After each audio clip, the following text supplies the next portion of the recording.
Assalamualaikum warahmatullahi wabarakatuh. Saya Dewi Indah Ayu Ardianti Vistalia. Di sini saya sebagai moderator akan memimpin jalannya presentasi pada praktikum 4 tentang identifikasi simplicia yang mengandung amilum dan resin. Di sini anggota kelompok saya beranggotakan 7 orang. Yang pertama Dewi Indah Ayu, saya sendiri. Lalu ada Diana Sasmitasari, lalu Erlita Layina, Indi Ulul Fadilah, Jamiatus Sholihah, Wahyuni Nanda Ayu, dan Rizky Firmansyah. Untuk selanjutnya saya serahkan kepada Mbak Jamiatus. Assalamualaikum warahmatullahi wabarakatuh. Perkenalkan, nama saya Jamiatus Sholihah. Di sini saya akan menjelaskan praktikum 4 mengenai identifikasi simplicia yang mengandung amilum dan resin dari kelompok kami. Pertama-tama, tujuan praktikum kali ini yaitu mahasiswa mampu menganalisis fragmen khas dari simplicia yang mengandung amilum dan resin. Pengertian dari amilum itu sendiri adalah amilum adalah jenis polisakarida yang banyak terdapat pada tumbuhan, terutama pada umbi, daun, batang, dan biji-bijian. Resin atau damar adalah suatu campuran yang kompleks dari sekret tumbuh-tumbuhan dan insekta. Biasanya terbentuk padat dan amorf dan merupakan hasil terakhir dari metabolisme dan dibentuk di ruang-ruang sizogen dan sizolisigen. Banyak penyelidik percaya bahwa resin adalah hasil oksidasi dari zat-zat terpenoid. Berikut adalah kandungan dari resin. 1. Asam-asam resinat. 2. Resin alkohol. Dan 3. Resen-resen. Penjabaran kandungan. Resin asam. Resin terdiri dari asam-asam oksidasi yang banyak jenisnya, yang biasanya mempunyai sifat gabung dari asam-asam karboksilat dan fenol-fenol. Dapat membantu dalam pertumbuhan butirat atau bakteri asam laktat. Kedua, alkohol resinat. Resin mengandung alkohol-alkohol kompleks yang mempunyai BM tinggi. Ada 2 tipe resin alkohol, yaitu resinotanol atau resin alkohol yang memberikan reaksi tanin khusus dengan garam besi, dan resinol, resin alkohol yang gagal memberikan reaksi positif antara tanin dan garam besi. Ketiga, resen-resen. Resen tidak membentuk garam atau ester, tidak larut dalam larutan alkali, dan tidak terhidrolisis dengan alkali. Baik, di sini saya akan melanjutkan sifat-sifat resin. Sifat-sifat resin ini dibagi menjadi 2, secara fisika dan secara kimia. Yang pertama, secara fisika, sifatnya itu keras, transparan, lembek atau leleh. Yang kedua, secara kimia, campuran kompleks dari asam-asam resin, alkohol resin, resinotanol, ester-ester, dan resen-resen. Bebas dari zat lemak, mengandung sedikit oksigen dan karbon. Banyak resin, bila direbus dengan alkali, itu akan menghasilkan sabun. Selanjutnya yaitu penggolongan resin. Yang pertama, berdasarkan efek terapinya. Farmasetis dan non-farmasetis. Yang farmasetis itu resin yang memiliki efek terapi, sedangkan non-farmasetis itu resin yang tidak memiliki efek terapi atau sebaliknya. Yang kedua, berdasarkan kandungannya. Asam-asam resinat, asam terletak di dalam kolopolium, asam kopaifat dalam oksikopaifat, alkohol resinat, ester, resen-resen, alpenluafil, dan kuterese. Berdasarkan isinya menurut Stritch. Masuk ke halaman berikutnya, yaitu cara memperoleh resin farmaseutis.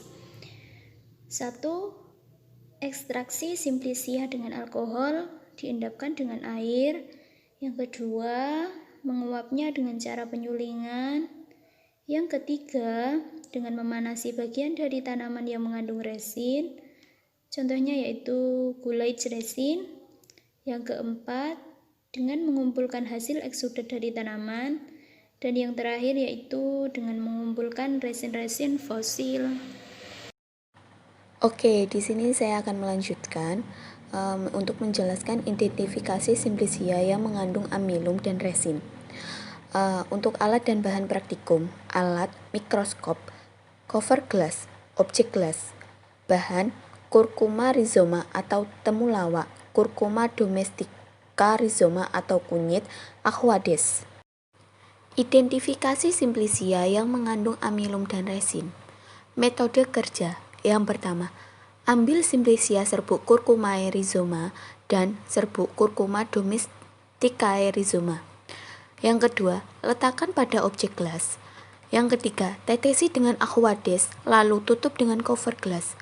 Yang keempat, amati di bawah mikroskopi dengan perbesaran 10 kali dan 40 kali. Kemudian, gambar hasil pengamatan. Identifikasi simplisia yang mengandung amilum dan resin. Di sini saya akan menjelaskan tentang hasil pengamatan secara mikroskopi. Tanaman yang pertama adalah Curcuma rhizoma atau Curcumae santoriza rhizoma atau temulawak. Memiliki 6 fragmen. Yang pertama adalah fragmen berkas pembuluh, fragmen parenkim korteks, serbuk sklerenkim. Fragmen selanjutnya adalah butir pati dalam temulawak, rambut penutup, jaringan gabus bentuk plugonal. Selanjutnya saya akan menjelaskan tentang identifikasi simplisia yang mengandung amilum dan resin, seperti Curcuma domesticae rhizome atau Curcuma domesticae atau biasa yang disebut dengan kunyit.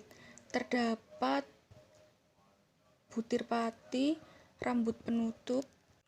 Kemudian terdapat parenkim berisi butir pati, parenkim dengan sel sekresi, dan pembuluh kayu. Hasil pengamatan simplisia berdasarkan kandungan resin. Yang pertama, kandungan utama dalam rimpang kunyit diantaranya adalah resin, oleoresin, minyak atsiri, kurkumin, desmetoxikurkumin, bidesmetoxikurkumin, lemak, damar, gom, protein, kalsium, fosfor, dan besi.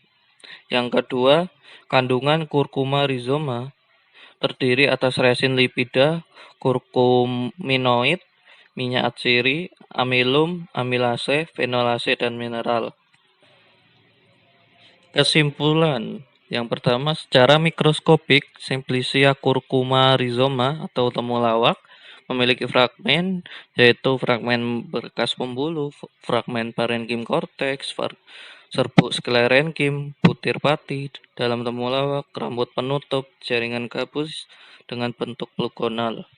Yang kedua, sedangkan pada simplisia Curcuma domesticae rhizome memiliki fragmen yaitu peridam, butir pati, penutup, rambut penutup, parenkim berisi butir pati, pembuluh kayu parenkim dengan sel sekresi. Yang ketiga itu dalam praktikum ini simplisia Curcuma rhizome dan Curcuma domestica rhizome mengandung resin. Selain simplisia Curcuma rhizome mengandung minyak atsiri, kurkumin, desmetoxikurkumin, bidesmetoxikurkumin, lemak, damar, gom, protein, kalium, fosfor, dan besi. Sedangkan Curcuma domestica rhizome juga mengandung kurkuminoid, minyak atsiri, amilum, amilase, fenolase, dan mineral. Sekian presentasi dari kelompok kami. Saya ucapkan terima kasih. Mohon maaf apabila ada kesalahan kata. Wabillahi taufiq wal hidayah. Wassalamualaikum warahmatullahi wabarakatuh.